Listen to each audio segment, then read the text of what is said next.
Hi guys, welcome back to my YouTube channel. Today we'll be doing something exciting.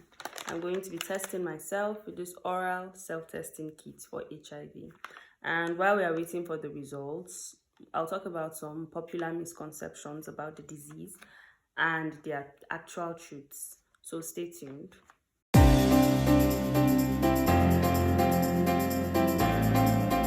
I actually have two of these kits, and I would love to give one to another person who would love to test.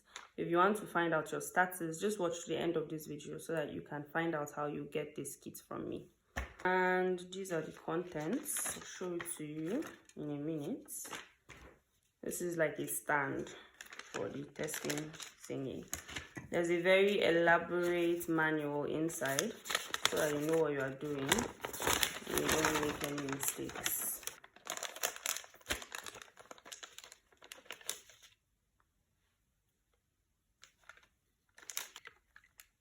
Cool. So this is what it looks like. So you're supposed to fit in this liquid thing here, then open it. There's liquid in it, so I'll just drop it here. Then you swab with this once, like it. You turn it around, and once again for the bottom. Then you stick it into the liquid and wait for 20 minutes, okay? So while that is cooking, let's talk about some things, right? The first misconception that I'd love to talk about today is that many people believe that HIV only affects a certain group of people.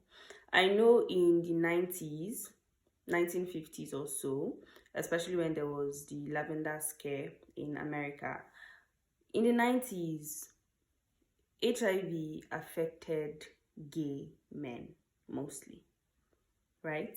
So I feel like people still believe that HIV is a gay disease, and as a man, if you have HIV, you are gay, or it only affects men. That is a lie. And I'll use Plateau State as an example. We have about 38,000 people who are in care, HIV care in Plateau State. And out of these 38,000, 27,000 of them are women. So you can see that most of the people, by far, that have HIV are women. So I just want you to know that HIV affects a lot of people. In my office, we have a pediatric section. It can affect children, and it can affect anybody. Anybody can have HIV.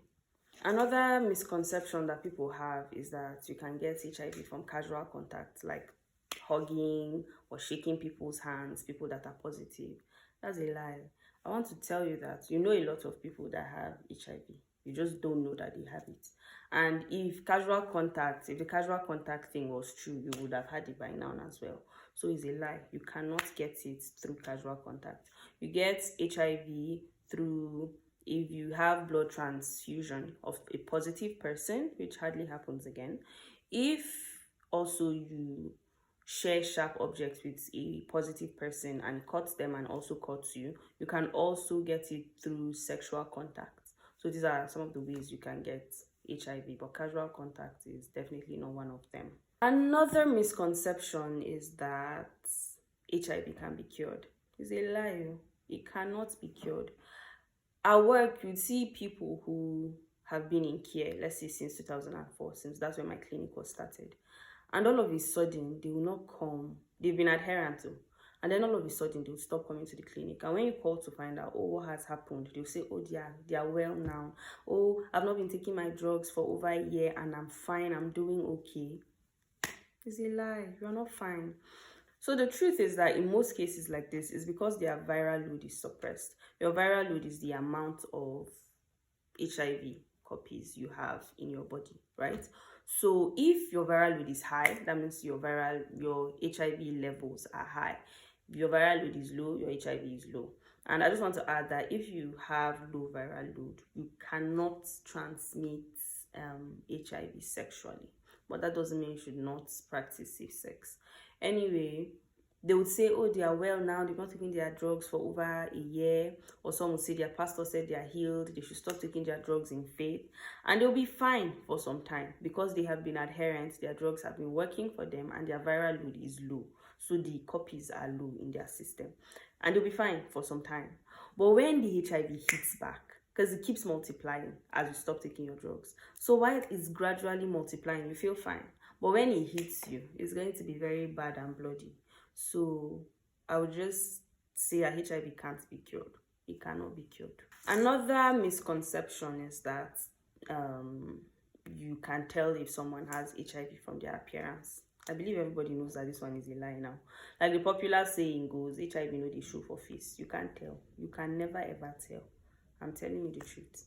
So, like I said earlier, there are people you know who have it, but you don't know they are positive, and you can't tell by their appearance. Another misconception is that HIV is a death sentence. That's not true. I've seen so many influential people in my clinic that are positive and they are doing big things with their life. They are living happy lives, even happier than some people who are negative. You get me? They are achieving big things. They are doing a lot for themselves. So having HIV does not mean your life is over. So long as you are being treated, you live a full and healthy life. A misconception also is that people believe that if you have HIV, you can't have kids. That's not true. If you have HIV, you can have kids. You can even have kids that are negative, provided you do what is expected of you as an expectant mother. We have a section in my clinic. It's called PMTCT. That is prevention of mother to child transmission, right? So when we find cases of women who are pregnant, positive women who are pregnant, they are enrolled into PMTCT, and there's close monitoring of them. We give, usually in my clinic for normal clients, we give them drugs for either 3 months or 6 months at a stretch. But if you are enrolled into PMTCT, you start getting drugs for 1 month, right? And there's just close monitoring of you, all with the aim of making sure that your child is not being transmitted the disease that you are carrying. So you get drugs to help with this prevention, and there are tests you do. At the end of the day, I just want to say that most women, I think last year we only had one pregnant woman who gave birth to a positive child, and that's because she wasn't enrolled in PMTCT as early as she should have been. So I just want to tell you that it works. You can have HIV and still have children, negative children at that. Another misconception, some people believe that HIV and AIDS are the same. They're not the same. HIV is the virus that, if left untreated, if it progresses, leads to AIDS.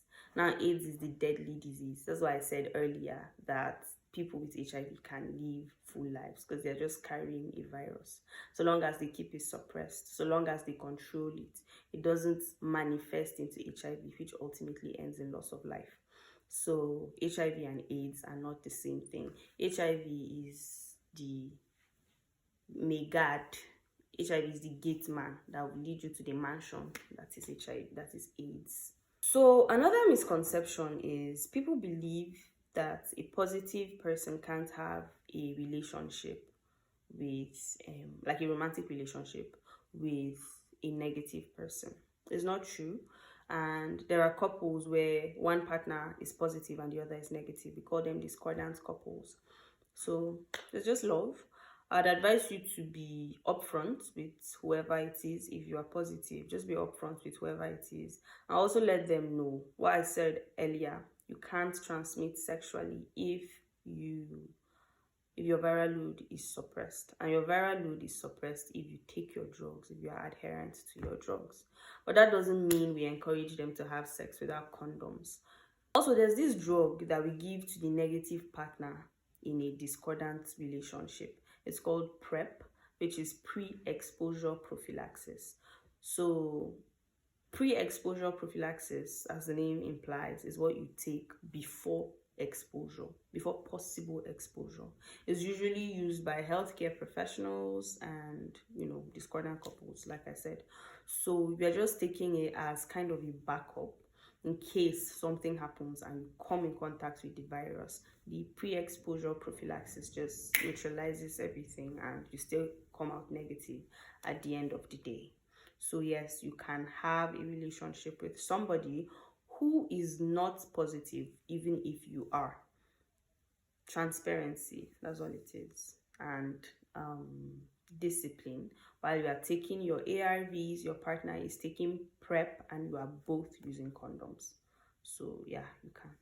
A misconception again is that people believe you can't have HIV if you are in a monogamous relationship. That's a lie, because people are scum.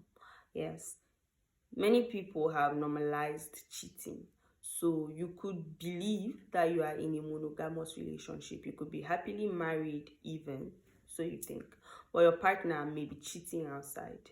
And at the end of the day, you test and you find out that you have HIV. Even though you are in a monogamous relationship. Why? Because your partner is not in the monogamous relationship that you think you guys are sharing. I've seen many cases of women who, pregnant women, they go for antenatal, right? They are pregnant, they are married. They got married as negative people. They were negative, their partners were negative. So they go for their antenatal treatment and they get tested for HIV there, right? And they find out that they are positive. How did that happen? Because one party was cheating. So yes, you may be in a monogamous relationship, but you can come and find out that you have HIV. Yeah. Another misconception to take note of today, and this is probably the most important, is that people think, oh, if you feel healthy, then there's no need for you to test for HIV. That's not true. There are people who are asymptomatic, right? You can come in contact with the virus and you go through your 3 months of seroconversion, right? And you become positive, but you feel okay. For years, you can feel okay for even up to 5 years. You'll be feeling nice, but you don't test for HIV.